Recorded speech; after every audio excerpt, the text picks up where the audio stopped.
지혜자가 알아야 할 세 가지라고 하는 제목을 가지고 하나님의 말씀을 전해드리고자 합니다. 사람이 세상에 살면서 너나 할 것 없이 모든 사람들은 100살을 전후로 해서 죽음을 맞이하게 됩니다. 그 짧은 인생의 삶을 살면서 우리는 끊임없는 선택에 연속하고 있는 것을 보게 됩니다. 어떤 경우에는 좋은 선택을 하고 어떤 경우는 좋지 못한 선택을 함으로 인하여서 때늦은 후회도 하는 경우가 얼마나 많이 있는지 모릅니다. 선택의 모습에 따라서 자신이 생각하는 인생의 목표와 방향에 따라서 그 결과가 다르게 나타나며 그리고 그 추구하는 바가 반드시 드러나게 되어 있더라라고 하는 것입니다. 중요한 것은 인생은 다시금 연습할 수 있는 그런 모습이 없기 때문에 우리는 선택도 잘 해야 되고 그리고 잘 살아야 된다라는 생각을 해보게 됩니다. 그렇다면 어떻게 사는 것이 옳을까라고 했을 때에 바로 어떤 선택을 할 때에도 지혜로운 선택을 해야 된다라고 하는 겁니다.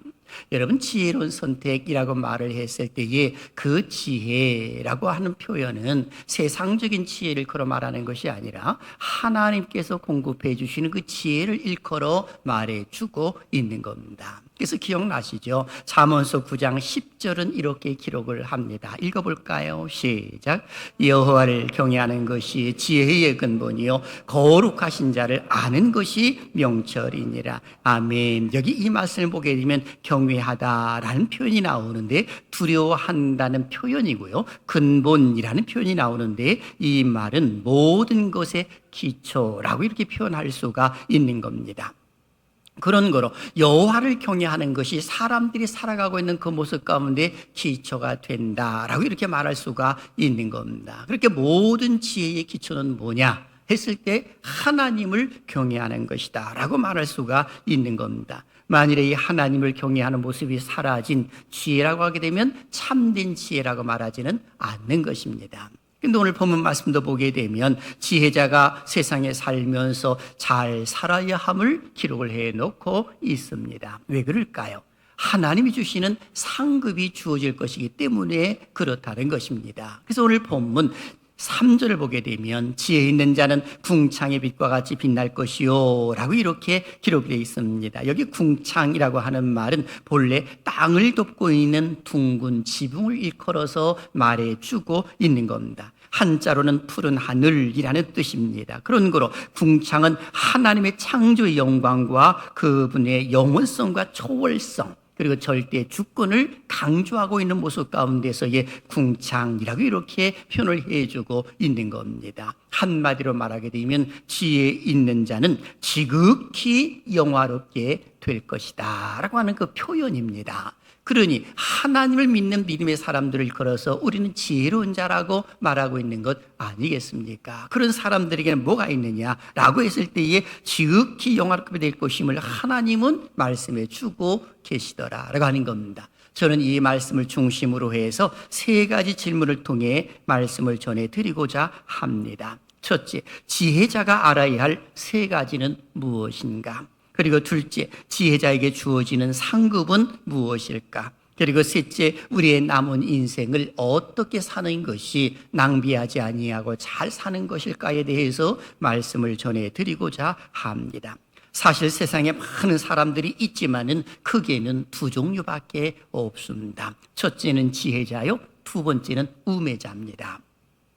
지혜자를 일컬어서 우리는 하나님을 경외하는 자들이기 때문에 의인이라고 표현하는 것이고, 우매자라고 말했을 때는 하나님을 경외하는 모습이 없기 때문에 악인이라고 이렇게 우리는 이야기를 합니다. 그래서 시편 1편 6절 말씀 보게 되면 여호와께서는 의인의 길은 인정하시나 그러나 악인의 길은 망하리로다 라고 성경은 기록이 되어 있는 것을 우리는 잘 알고 있습니다. 그런데 세상 속의 삶을 살면서 지혜자나 우매자나 일반으로 똑같이 맞이하는 것이 하나가 있습니다. 바로 그것은 죽음입니다.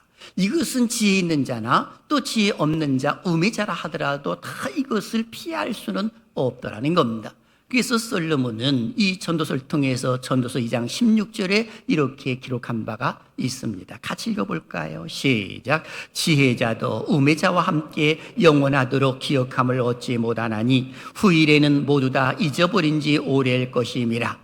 오호라, 지혜자의 죽음이 우매자의 죽음과 일반이로다. 아멘. 지혜자라 하더라도 우매자와 똑같이 죽음은 맞이할 수밖에 없더라 라고 하는 것입니다. 그런데 놀라운 것은 이것으로 끝나지 아니함을 우리 하나님은 알려주고 계시는 겁니다. 바로 그것을 알려주시기 위하여서 지금 이 다니엘에게 이 말씀을 주시는 그런 모습들이 일어났던 것입니다. 바로 천국과 지옥으로 구분되는 것 아니겠습니까?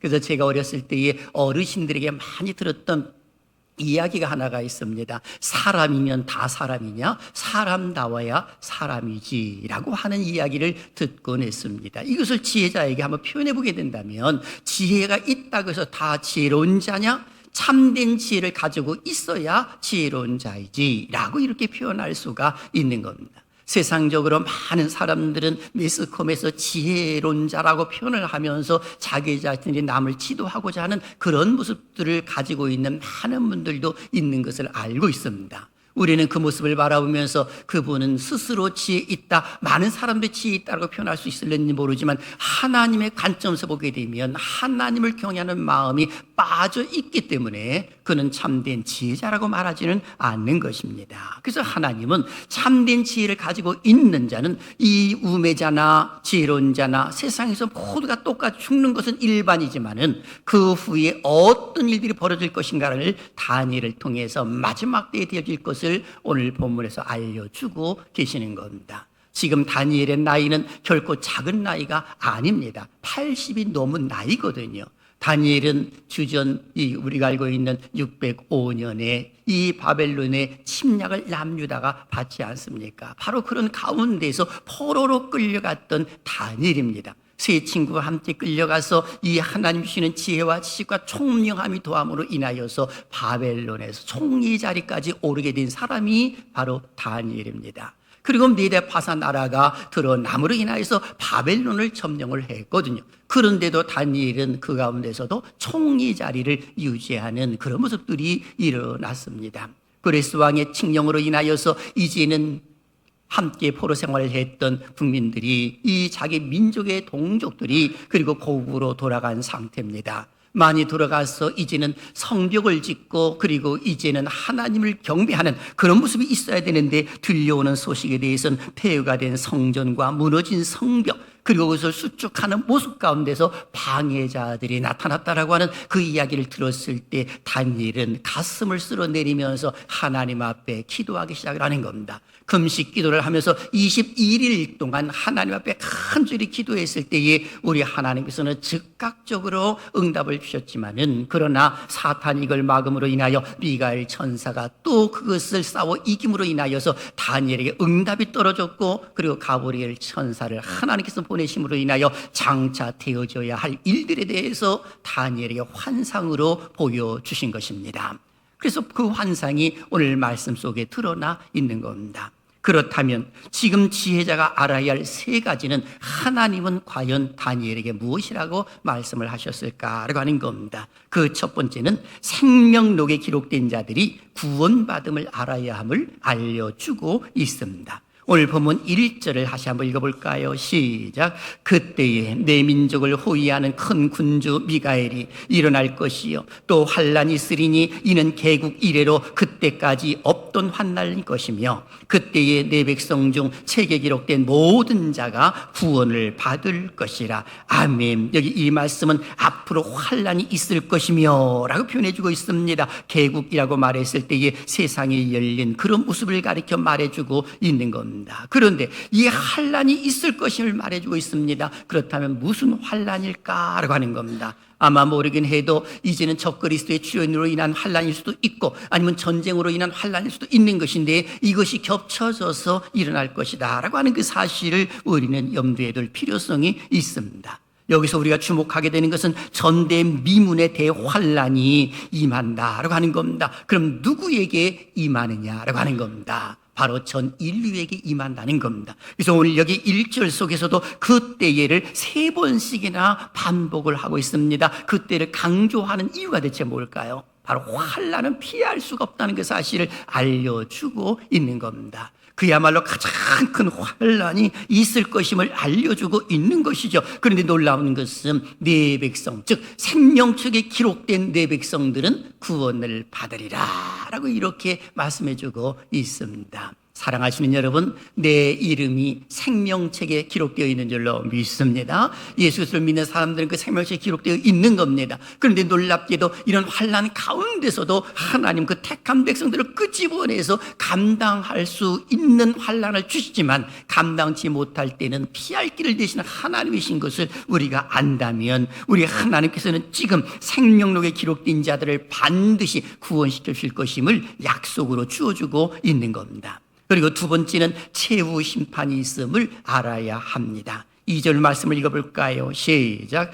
땅의 티끌 가운데에서 자는 자 중에서 많은 사람이 깨어나 영생을 받는 자도 있겠고 수치를 당하여서 영원히 부끄러움을 당할 자도 있을 것이며. 아멘. 여기 이 말씀도 보게 되면 1절과 마찬가지로 세상 마지막 때에 일어날 일들에 대한 예언입니다. 예언의 대상은 누굴까요? 전 인류를 가리켜 말하는 겁니다. 그런데 2절 초반절을 보십시오. 땅의 티끌 가운데서 자는 자 중에서 라고 이렇게 표현해주고 있습니다. 잔다라고 하는 표현은 죽은 자를 일컬어 말해주고 있는 겁니다. 그런데 땅의 티끌이라고 표현해주고 있습니다. 이 말은 아마 여러분들도 여러 가지 조상의 묘를 또는 여러 가지 이 이장하는 모습 가운데서 경험을 많이 하셨을 겁니다. 10년, 20년, 40년, 50년 어떤 경우는 그 이상 되면은 그 분동을 전부 다가 이제는 떼어내고 그리고 이제 이렇게 땅을 파보게 되면 시체가 있을 것 같습니다만은 그러나 거기에 자꾸만 뼈만 있든지 아니면 큰 모래만 남아있는 것을 알게 될 겁니다. 이것이 티끌입니다. 썩어서 흙이 되어버린 것이거든요. 왜? 하나님께서 우리를 무엇으로 만드셨느냐?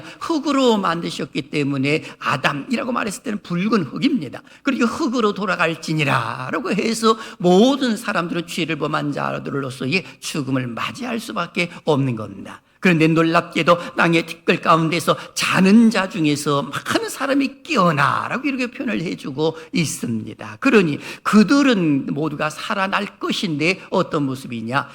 우매한 자나 지혜로운 자나 모두가 다 최후 심판을 위해서 살아날 것임을 알려주고 있는 겁니다. 언제일까요? 아마겟돈 전쟁으로 인한 대환란이 끝나고 난 이후에 이와 같은 일들이 일어날 겁니다. 그때 우리 주님께서는 이 천군 천사장의 그 호위와 천군 천사의 나팔 소리와 함께 이 땅에 강림하심으로 인하여서 그리고 이제 잠자는 자들이 다 일어나는 겁니다. 그런데 일어나는 양태가 전혀 다른 것이죠. 지혜로운 자는 생명의 부활로, 우매한 자는 심판의 부활로 나오는 겁니다. 이것이 다른 겁니다. 최후 심판 앞에 다 서 있는 것이죠. 그래서 우리 기독교인들은 한 번 죽는 것이지만은 그러나 우매한 자들은 2번 죽습니다. 요한계시를 보게 되면 둘째 사망이라고 이렇게 표현해주고 있는 것입니다. 그러니 우리는 예수님 재림하시게 되면 우리 주님께서 이 땅에 오셔서 하나님 앞에 딱 서가지고 그때에 하나님 주시는 칭찬받을 자도 있지만 그렇지 못한 자들도 있음을 알려주고 있는 겁니다.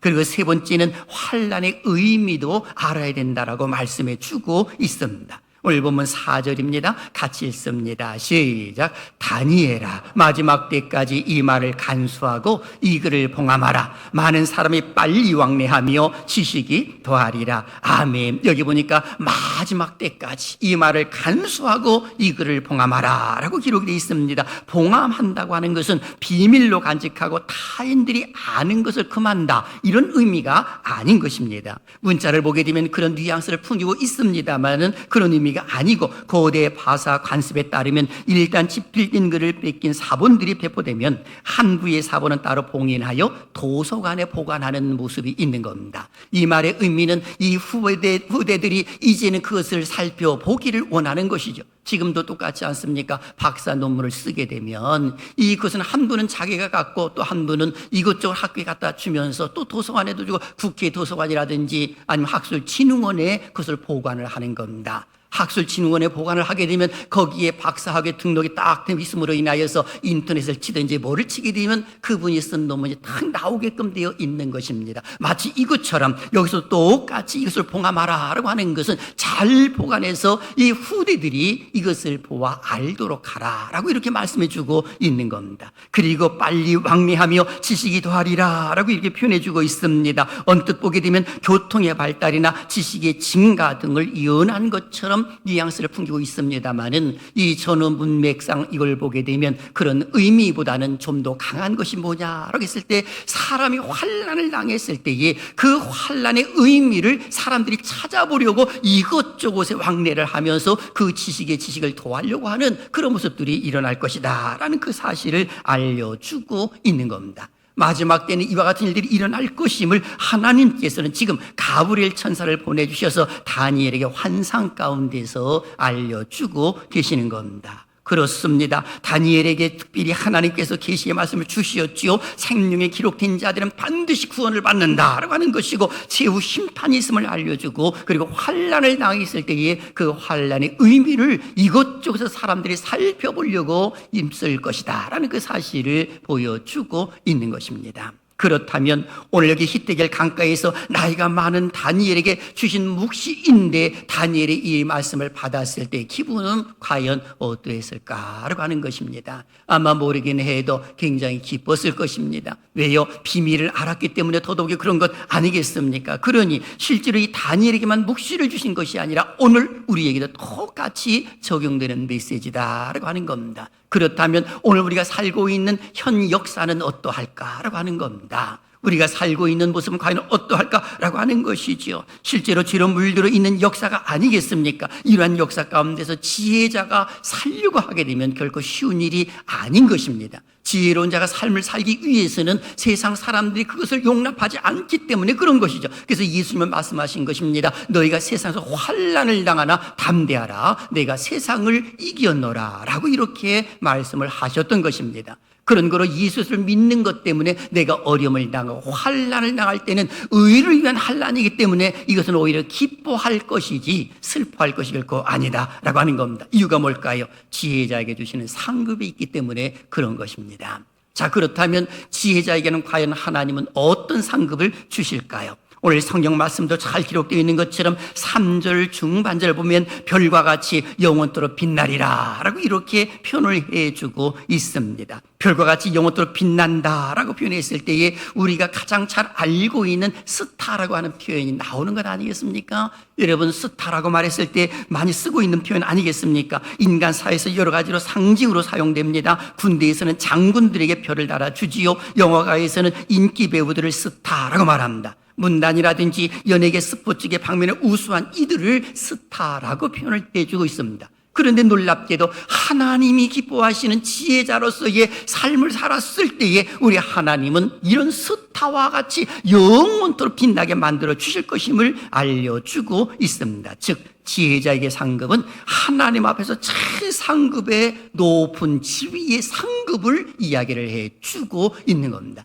사람이 상상하지 못할 정도로 가장 지극히 높은 상급, 그것이 별과 같이 영원토록 빛나리라 이렇게 말씀해주고 있는 겁니다. 그러니 이 지혜자는 예수님이 이 땅에 강림하실 때에 그 모습을 보면서 마라나타 하는 그런 모습이 나오는 겁니다. 그래서 마태복음 24장 29절과 30절은 이렇게 기록이 되어 있는 겁니다. 같이 읽을까요? 시작. 그날 환난 후에 즉시 해가 어두워지며 달이 빛을 내지 아니하며 별들이 하늘에서 떨어지며 하늘의 권능들이 흔들리리라. 그때의 인자의 징조가 하늘에서 보이겠고 그때의 땅의 모든 족속들이 통곡하며 그들이 인자가 구름을 타고 능력과 큰 영광으로 오는 것을 보리라. 아멘. 많은 사람들은 통곡을 하지만 우리 지혜로운 자는 절대로 통곡하지 않습니다. 그때 통곡하는 것이 아니라 주여 어서 오시옵소서 마라나타 하면서 주를 맞이하는 것 아니겠습니까? 이 은혜가 함께 하시기를 주님의 이름으로 축원합니다. 그런 거로 사랑하신 여러분, 내 이름이 생명록에 기록되어 있는 것에 우리는 감사하면서 살아야 할 것이고, 그리고 또 나가서는 환난을 당하는 그 순간 속에서도 우리 아버지 하나님께서 우리를 건져내 주시고 최후 심판의 자리에 딱 섰을 때에 잘하였도다 착하고 충성된 종이라고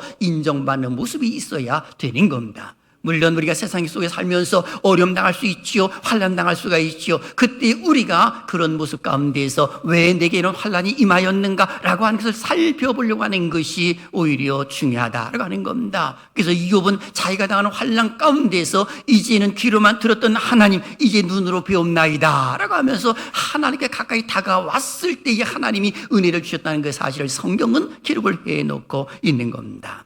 사랑하시는 여러분, 오늘 우리 자신들의 삶을 되돌아보시길 바랍니다. 나는 지금 어떻게 살고 있는가라고 하는 겁니다. 지혜자로서의 삶을 살아가고 있는지, 아니면 아직도 우매자의 모습으로 삶을 살아가고 있는지라고 하는 겁니다. 그리고 내 생애 동안에 나의 모든 것을 걸고 꼭 해야 할 일들이 있다고 하는 거 잊어서는 안 되는 겁니다. 내 생명을 걸어서도 놓치지 말아야 할 것이 분명히 있는 것이거든요. 세상 사람들은 많은 것에 투자하려고 하지요. 투자 중에서 가장 소중한 투자가 무엇인가를 우린 분명히 알아야 합니다. 바로 그것이 우리가 가져야 할 자세가 나타나 있는 겁니다. 그러므로 저는 사랑하는 여러분들이 두 가지를 꼭 결단을 했으면 좋겠습니다. 첫째, 늦기 전에 예수님을 잘 믿자라고 하는 겁니다. 한번 따라 하실래요? 늦기 전에 예수님을 잘 믿자. 시작. 늦기 전에 예수님을 잘 믿자. 아멘. 왜 그렇습니까? 예수님을 잘 믿으면 내 이름이 생명록에 기록이 되어서 염려가 없습니다만은,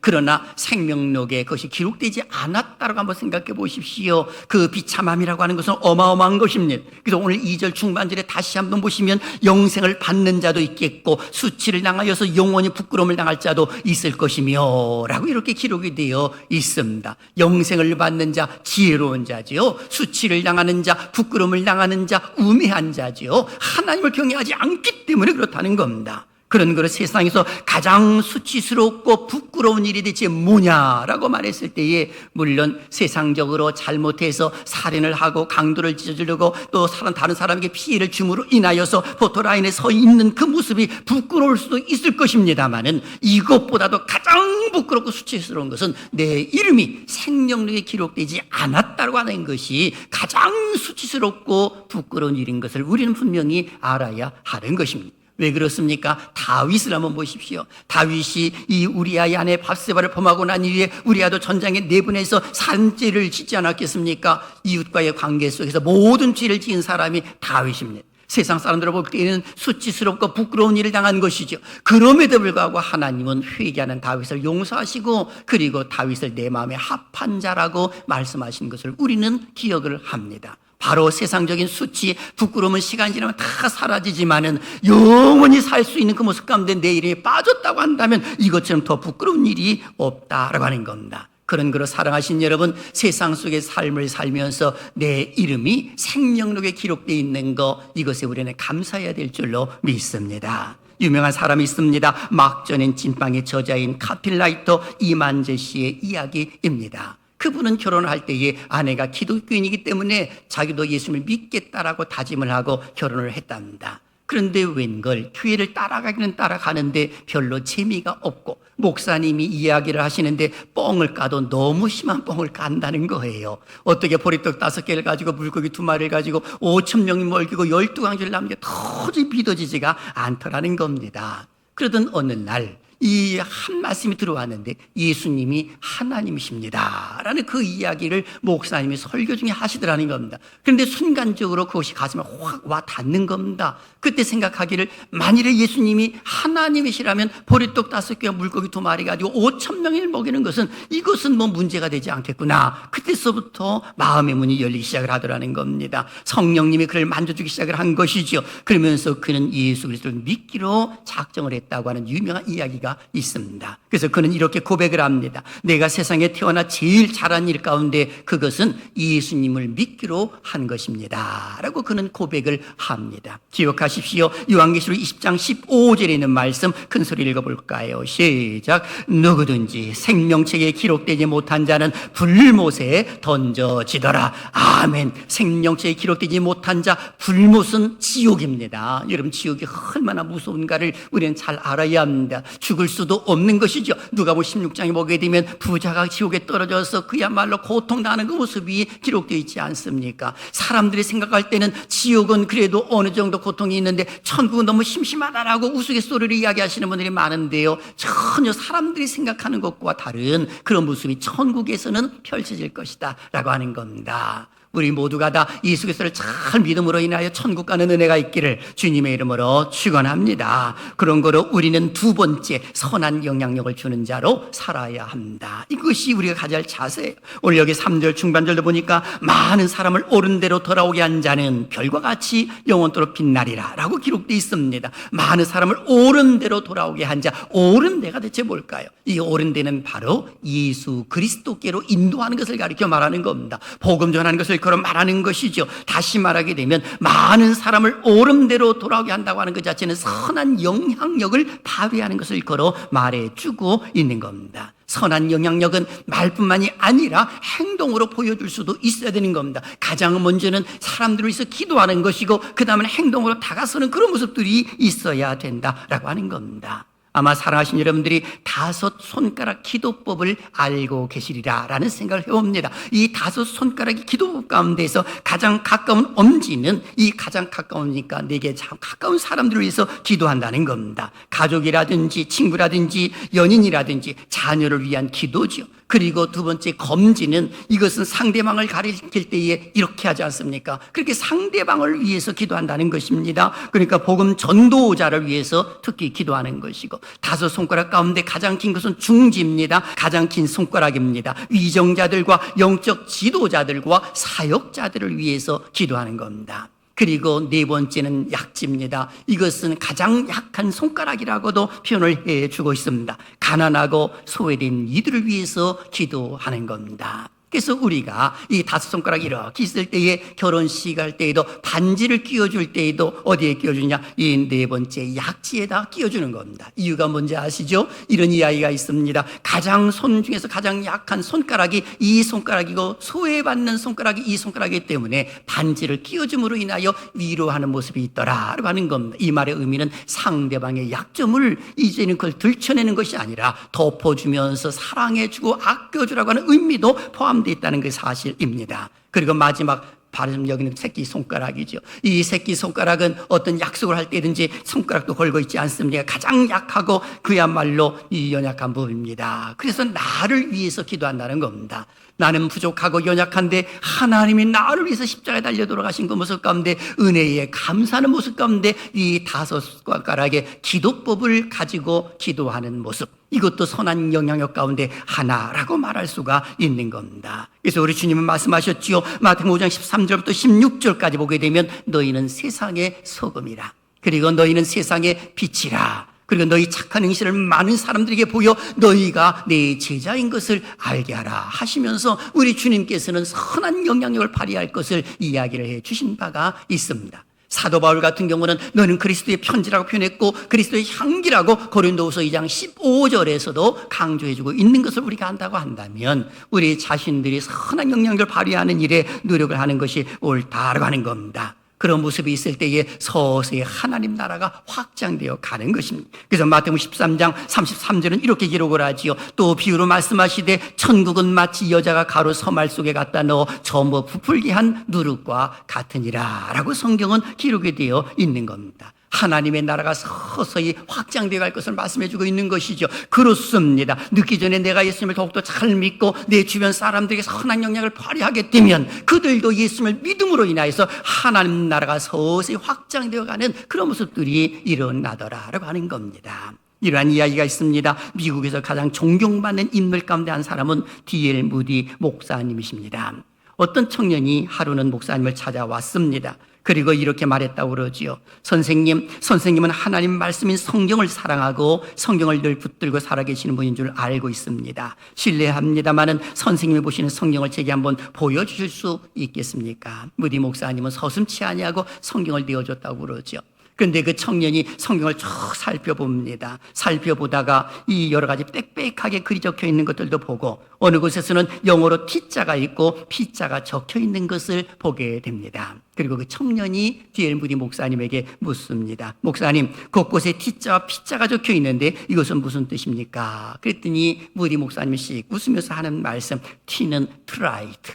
이 노력해봤다는 겁니다. 하나님을 시험해봤다는 것이죠. 어떤 기도의 제목을 가지고 열심히 이 본문을 가지고 기도했다는 겁니다. 그랬더니 그 옆에 또 P자가 있는데 provide. 바로 입증됐다는 겁니다. 증거됐다는 것이죠. 확증됐다는 겁니다. 응답받았다는 겁니다. 그러면서 하나님은 살아계신 분인 것을 그 청년에게 증거했다라고 하는 유명한 이야기가 있습니다. 기억하십시오. 하나님의 말씀은 살았고 활력이 있음으로 인하여 우리를 변화시키는 능력이 있는 줄로 믿습니다. 그래서 우리가 기도할 때도 하나님 말씀을 근거로 해서 기도하는 것이 무엇보다도 중요하다라고 하는 겁니다. 사랑하시는 여러분, 이 세상에 살면서 어떻게 살기를 원하십니까? 우매자로 살지 말고 지혜자로 사는 은혜가 있기를 주님의 이름으로 축원합니다. 지금은 마지막에 가까운 시대 아니겠습니까? 그런 거로 하나님 우리에게 맡겨준 일을 다 맡기고 그리고 이제 너는 좀 쉬어라 라고 할 때까지 우리는 최선을 다해서 지혜자로서의 삶을 살려고 노력하는 것이 옳은 겁니다. 하나님께서는 다니엘에도 똑같이 말씀을 하셨습니다. 다니엘이 80이 넘은 그 나이임에도 불구하고 환상을 보여주심으로 인하여 장차 되어져야 할 일들에 대해서 상세하게 알려주시고 난 이후에 그리고 다니엘을 향하여서 이제는 평안히 쉬라고 말씀하시면서 상급도 그에게 주어질 것임을 약속의 말씀으로 주어진 바가 있습니다. 다니엘서 12장 13절은 우리에게 주시는 아주 귀한 메시지입니다. 큰 소리를 읽습니다. 시작. 너는 가서 마지막을 기다리라. 이는 내가 평안히 쉬다가 끝날에는 내 몫을 누릴 것임이라. 아멘. 너는 가서 마지막을 기다리라. 그의 인생의 이제 종지부를 찍는 그 모습일 수도 있는 것 아니겠습니까? 그리고 뭐라고 말씀합니까? 평안히 쉬다가. 여러분, 죽음은요 고통이 아니에요. 쉬는 겁니다. 이제는 이 세상의 삶을 살다가 여러 가지 맡겨진 사명과 하나님에서 충성스러운 일을 보였다가 이제는 내가 죽는 그 순간에 평안히 쉬는 겁니다. 그리고 주님 재림하시게 되면 그때에서 우리의 몫을 누리리라 하면서 우리 하나님께서 다니엘에게도 이 말씀을 하시는 겁니다. 저는 이 말씀을 듣는 사랑하신 여러분들에게도 하나님이 말씀하시는 그 말씀 가운데 모든 사명 다 이루시고 이제 너는 좀 쉬어라. 그리고 내 몫을 기다리라 라고 하는 이 말씀이 가슴에 와 닿고 사는 날 동안 최선을 다해야 돼. 내 주변에 있는 사람들을 마음껏 사랑하고 선한 영향력을 발휘하면서 그들 모두가 다 예수 그리스도를 믿어 천국 가는 은혜가 있기를 주님의 이름으로 축원합니다.